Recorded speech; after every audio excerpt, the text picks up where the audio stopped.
I just want to take a moment to introduce Senator Cardin. Because at the end of the day, when we started this reform agenda, it was more controversial than I think many of you would imagine.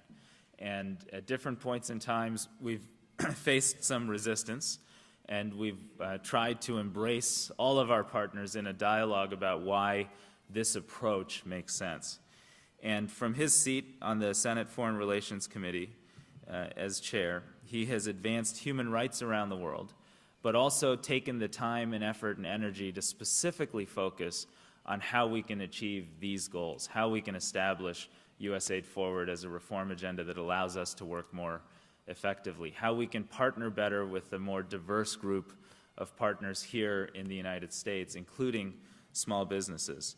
And of course, I believe Senator Cardin served on the Small Business Committee for the United States as well, so you have a real champion in Senator Cardin here. But at the end of the day, one of the things I've learned now being in Washington for 3 or 4 years is that, in order to really get anything done, you got to have good ideas and support from the President and the executive branch, and here we're lucky to have that.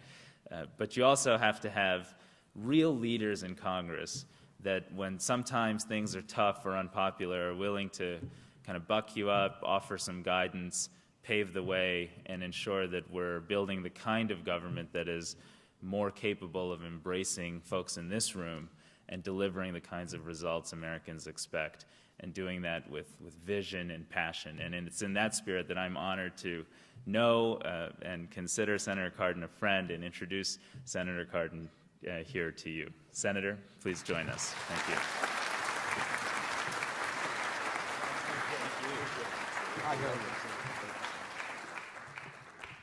Well, if you ever get invited to speak, ask Administrator Shaw to introduce you. That was wonderful. Thank you very much. And let me just pause for one moment to thank Administrator Shaw, Mr. Vera, and the men and women who work for USAID, our federal workforce, for the extraordinary work they do every day to advance the interests of America. The work done at USAID is critically important to America's future. It is critical to our national security interests. The work we do in developing a sustainable economy and good governance around the world helps us have a more secure America. It takes the pressure off of our need for our military to intervene in countries. It speaks to American values on humanitarian needs and to speak up what's best about this country. And yes, from an economic point of view, we are developing markets that are going to be important for American jobs. So for all those reasons, the work that you do, Administrator Shaw, and your workforce is critical to this country. So on behalf of Congress, I come here first to thank you. Now, I know Congress has a strange way of thanking our federal employees. But I tell you, you have endured now 3 years of pay freezes. You've seen freezes in the number of people that you can hire to do the work. We've thrown more work on you with less people. And that's not what we should be doing. I had a chance to talk to the leadership in the Senate about how we're going to move forward with federal workers. And I just pause a moment to say thank you. And we're going to fight hard to preserve the federal workforce. We don't want to lose talented people, and we want to attract the very best to public service. And at USAID, you've done that, and we're committed to continuing that tradition in our partnership with you in the United States Congress. But as Administrator Shaw will tell you, he cannot do it alone. And I really admire the way that he has developed partners throughout our country and our economy to help in the mission. And it's nowhere more important than engaging the small business community. So I applaud you for the effort that you make here, your leadership in the office that you hold, to advance opportunities for small business to help us in this critical mission that's so important to America. Administrator Shaw, you said I'm on the Small Business Committee. Let me just tell you, I worked very hard to get on the Senate Foreign Relations Committee. I worked hard because I wanted an opportunity to advance human rights globally, and knew that from the Senate Foreign Relations Committee that would give me that opportunity. I also chair the Helsinki Commission, which also involves human rights, because I think that's critically important to America. But for America, countries around the world would not have champions to advance basic rights. And I'm proud of that. So you're applauding our country. Thank you. And I worked very hard to get on the Senate Finance Committee, one of the prestigious committees of the United States Senate.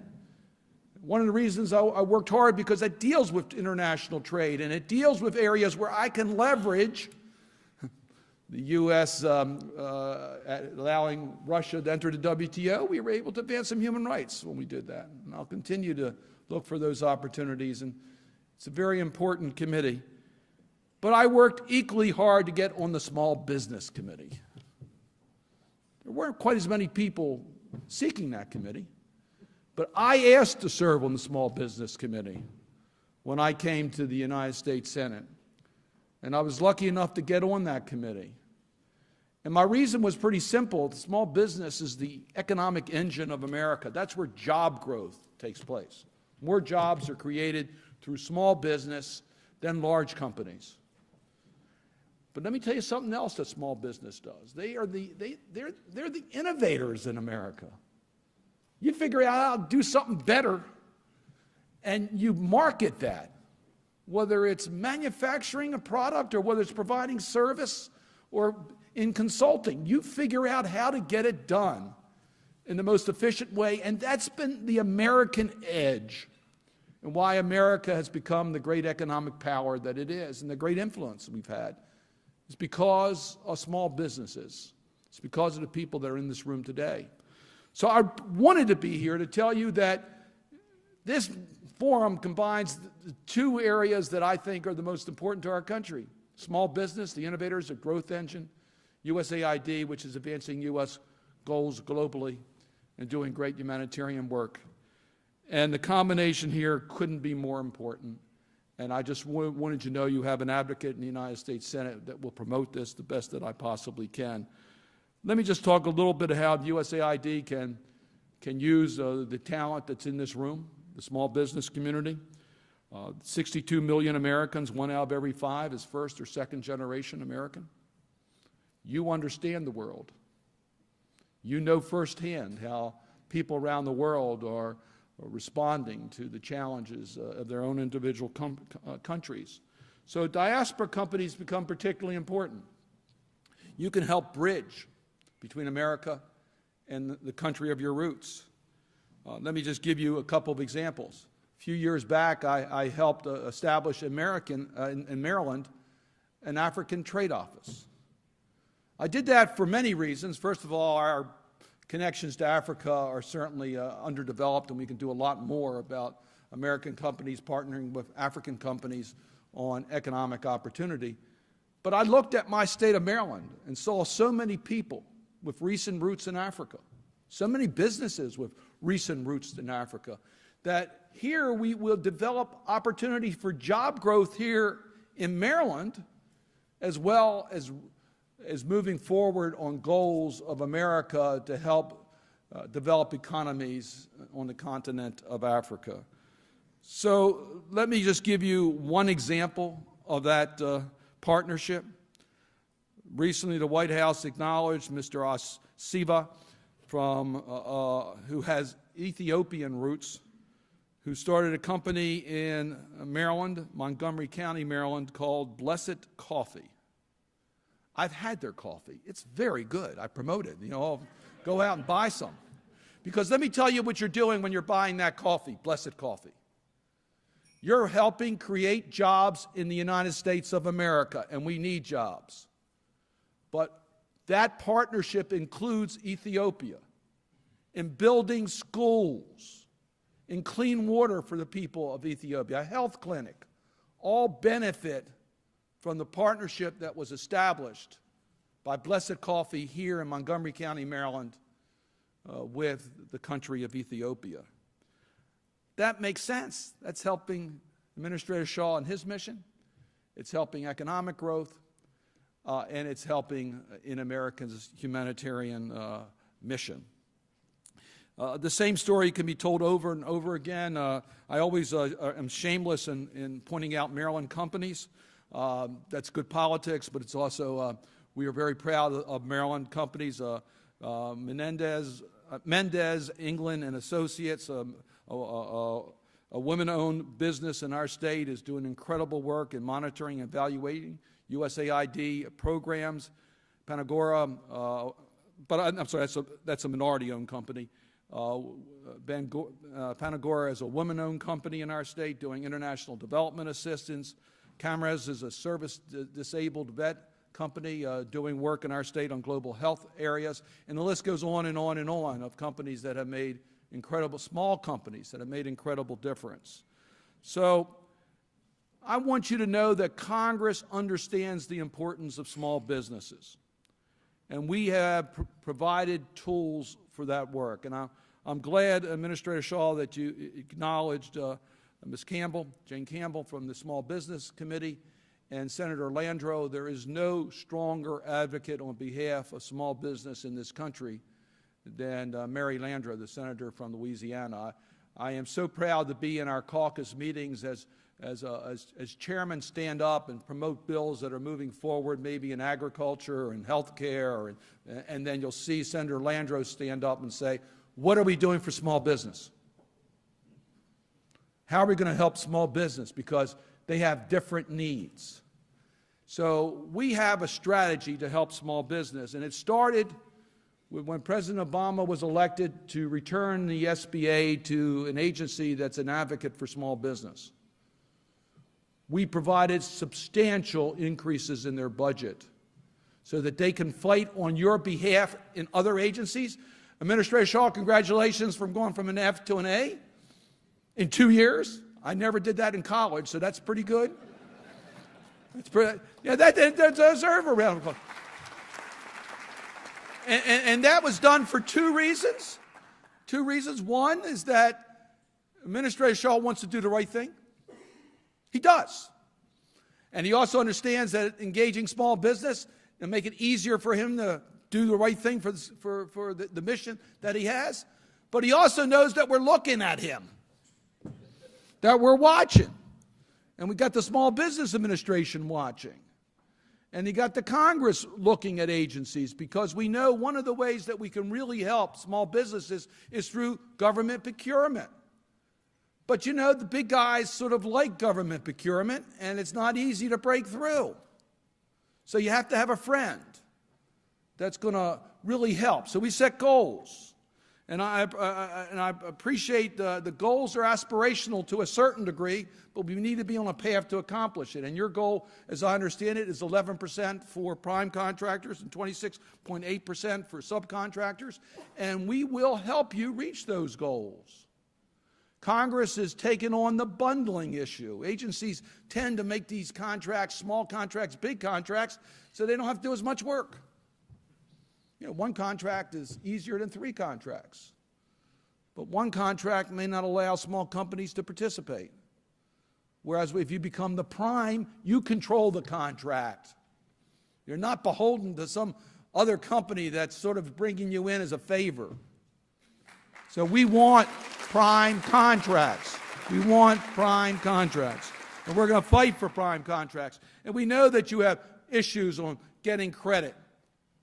We increased dramatically the tools in the SBA on giving loans and credit to small businesses in all different categories, eased up the requirements, lowered the cost.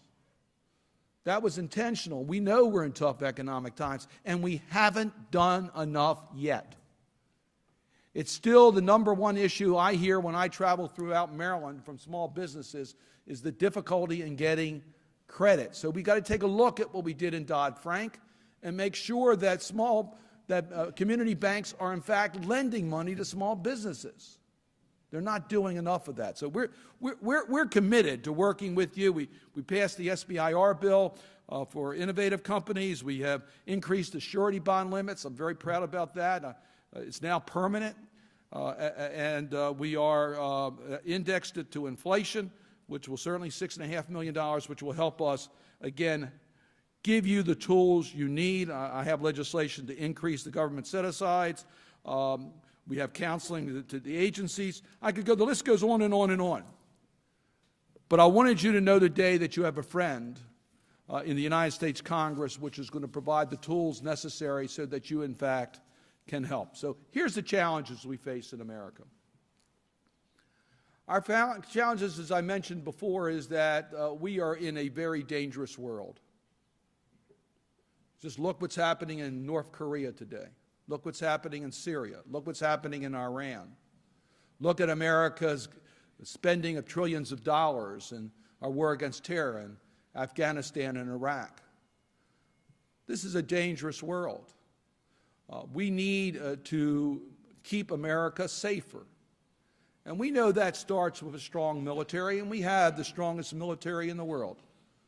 We have the best soldiers and the best armaments any place in the world, right here in America.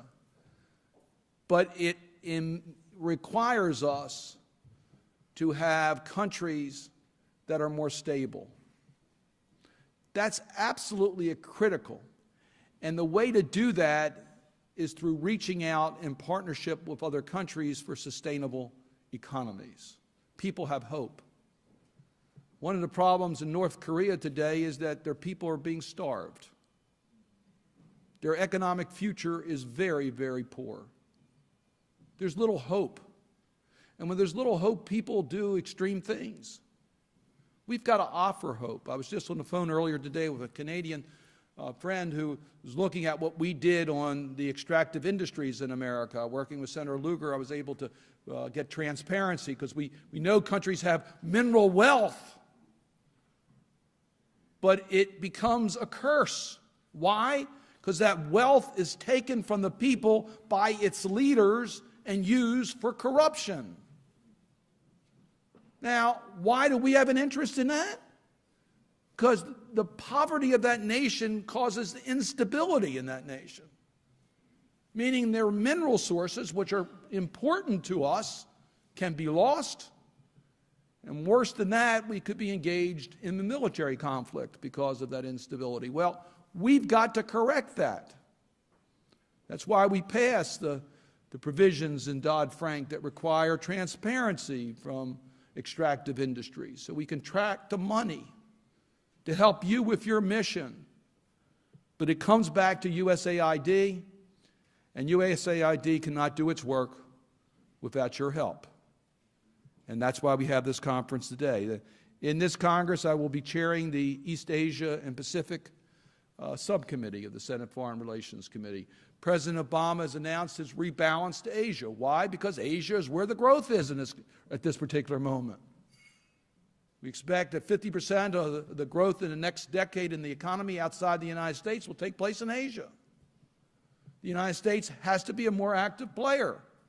Well, 6 decades ago, our engagement in Asia was basically military. But after World War II, we decided, why don't we make an investment? Why don't we see whether we can help Japan and Korea, 2 countries that desperately needed USAID. They couldn't make it on their own. They needed America. Their people had no hope, and we were there. Today we have 2 strong allies helping us in our war against terror, helping us in so many different ways. And by the way, buying American products, great markets for helping to create jobs here in America.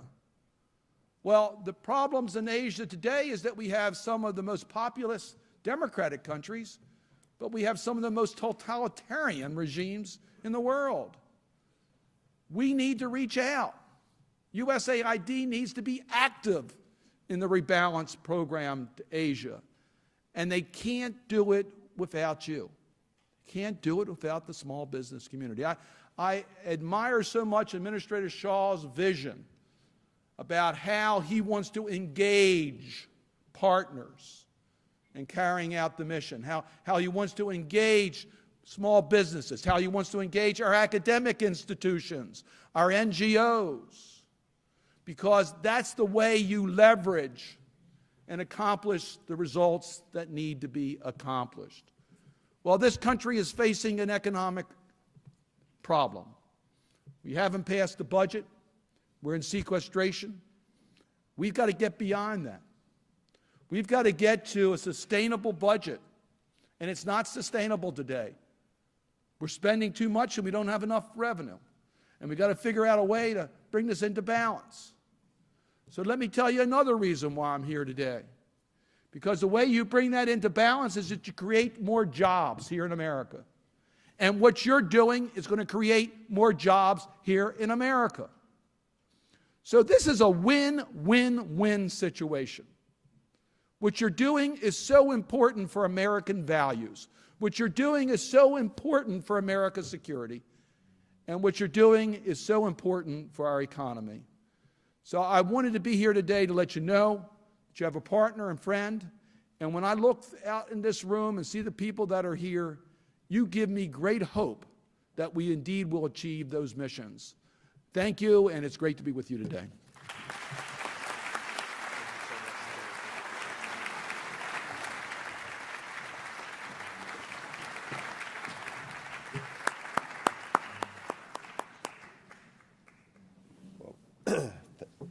Thank you so much, Senator Cardin and Dr. Shah, for those inspiring words.